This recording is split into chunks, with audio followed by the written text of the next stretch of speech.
In today's video, I'm going to teach you how to upload a CSV file onto Salesforce. Whether you're managing customer data or importing sales records, this process will streamline your workflow and keep all your important data in one place. So let's dive right in. First, you will want to log into your Salesforce account. Make sure you have your credentials handy and access the main dashboard.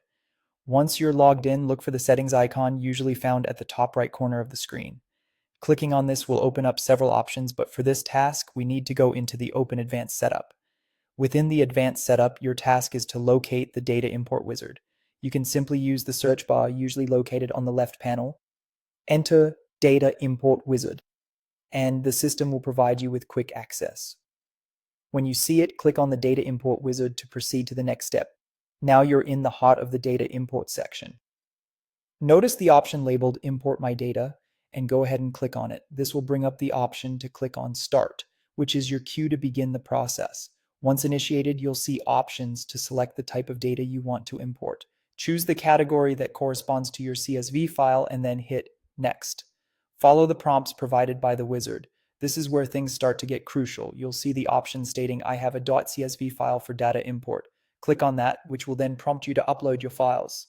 Swiftly navigate to the Upload Files option and click on it. At this point, your device's File Explorer will open, allowing you to select the CSV file you intend to upload.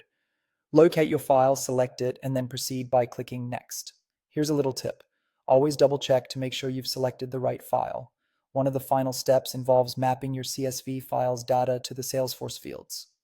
Be attentive during this phase to ensure everything aligns correctly. This mapping determines how your data will be structured within Salesforce, so accuracy here is paramount. Once the mapping is satisfactorily completed, go ahead and click on Import, and that's it. Your data import has begun. Salesforce will handle the rest and integrate your CSV data, making it seamlessly usable within the platform. If everything goes as planned, your information should appear without a hitch. Remember, you can always revisit these steps whenever you need to upload another CSV file. For any issues or discrepancies, refer to Salesforce support for detailed assistance. Thank you for following along, and I hope this guide made your data import process much simpler. Stay tuned for more informative tutorials.